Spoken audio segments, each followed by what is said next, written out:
Thinking about planning a destination wedding in 2024? I've got some tips for you, so hold on.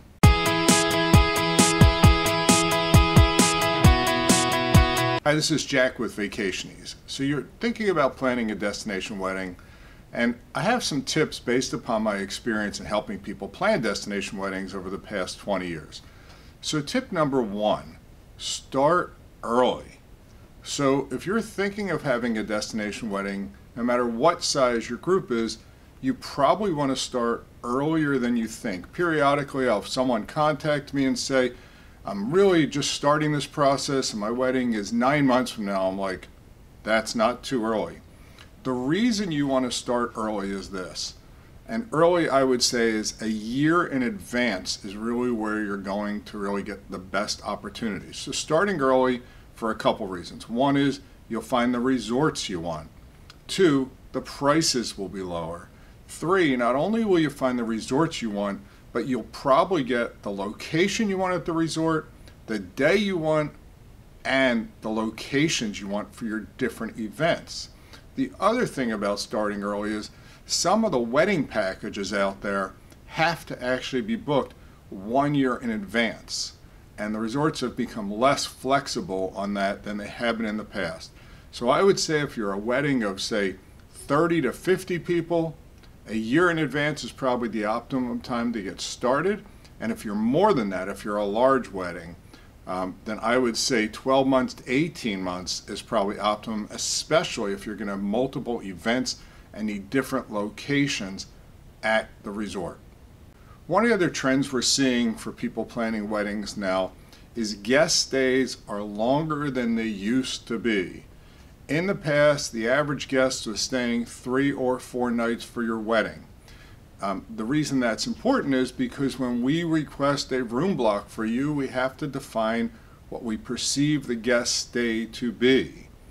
What we're seeing now is on average, guests are staying 4 and 5 nights. I think people just want to turn your wedding into a vacation, enjoy it, relax. It's important to really look at this because even if we only book a 4 or 5 night stay in your room block and your guests want to stay longer, we can always ask the resort for extra nights. But that goes back to my point one on tip one of trends, is that the further out we book, the more flexibility your guests are going to have because we'll be able to get those rooms outside of your room block. Another trend we're seeing is that brides want to add experiences for their guests to their wedding. Now, what is an experience? Let me give you some hints of things I've seen, and I've talked to a couple friends in the business of what they're doing. As example, spa days for the ladies, or spa days even for the guys, grooming days.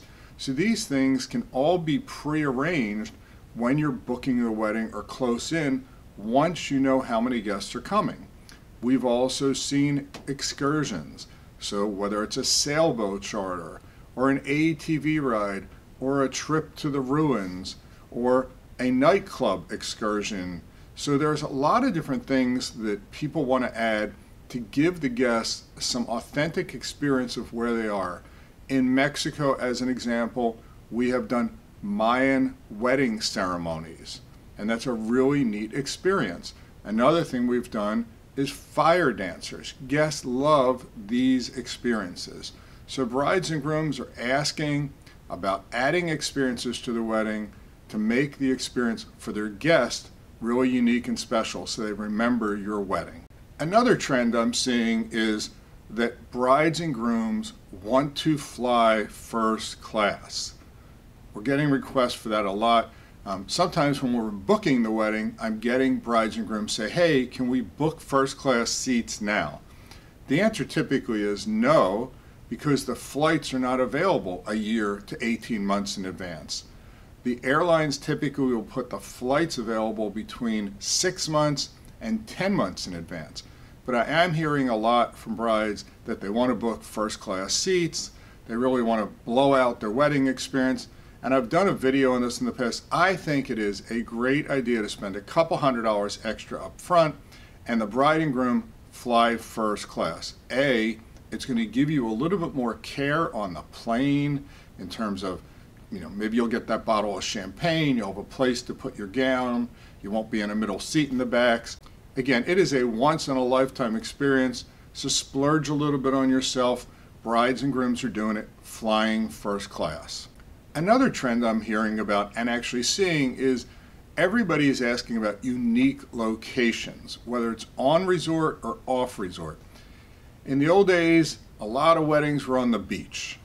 I don't find that many brides want to be in the sand anymore. We do have some, but many of them want to wear heels.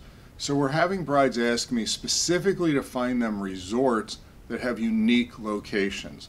So as an example, we are asked about rooftop locations. Pretty much in every destination, there is a rooftop location at the resort. As an example, in Riviera Maya, you have Azul Beach, Riviera Cancun has a rooftop destination. You have Secrets Moche, adults only, has a rooftop destination.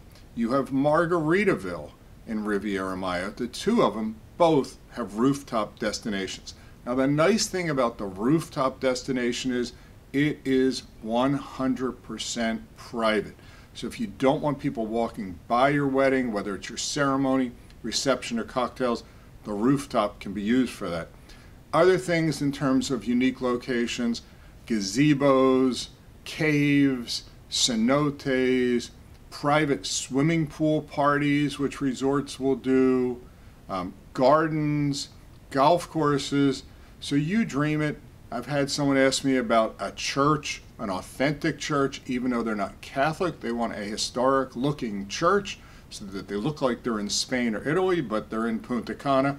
Some of these things are hard to find, and I think if you're working with us at Vacationies or somebody else, you want to let them know these things up front, that specifically for whatever event it is, you are looking for a unique location, and let us know the location type you're looking for, what event you want to use it for, and it'll help your travel professional find you the perfect resort or offsite location for your wedding.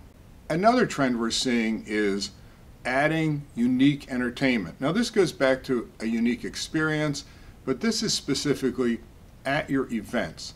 Now this could be at your welcome party, it could be at your wedding. So what are some of the unique entertainment options we've seen? And these will vary by destination. I've seen water drumming, very similar to Blue Man Group. We've seen stilt walkers. We've seen the mariachi bands, and I've seen mariachi from 2 people to 15 people. Fire dancers, pole dancers in Jamaica, drummers, so that you can get interactive entertainment experiences with your guests, or you can just have the entertainment. We've seen saxophonists, which is very popular during a ceremony. I think everybody seems to go for the DJ for their reception, but we're also seeing people wanting live music in Jamaica. I've seen steel drums, reggae groups. Yes, there is an additional cost to this, and it is more expensive than, say, a basic DJ. But again, if you are trying to make your wedding a memorable experience for your guest and have them experience something that they probably don't experience in Atlanta, Philadelphia, New York, or wherever, talk to the wedding planner at the resort when you're doing your planning. Talk to your travel professional up front and let them know what the experience you're looking for. So when they identify a destination for you, and more specifically a resort, they may or may not know that that resort can offer that or that destination has that. I had someone recently that wanted to arrive at their wedding via jet ski, and that was something we were able to do. We've had other people that want to arrive at their wedding in a horse and carriage. Some resorts can do it, some can't. We had someone a couple years ago that wanted a parachute into their wedding. We were able to do that. Ultimately, they decided not to. So again, unique entertainment options is something as a trend we're seeing. So these are just some trends we're seeing for people in planning a destination wedding now in 2024. Things will evolve, people come up with creative ideas, and we're always out there to help you customize your wedding, as will any good travel planner or wedding planner you work with at one of the resorts or an offsite venue. So hopefully this information about wedding trends in 2024 is helpful, and we look forward to helping you plan your destination wedding.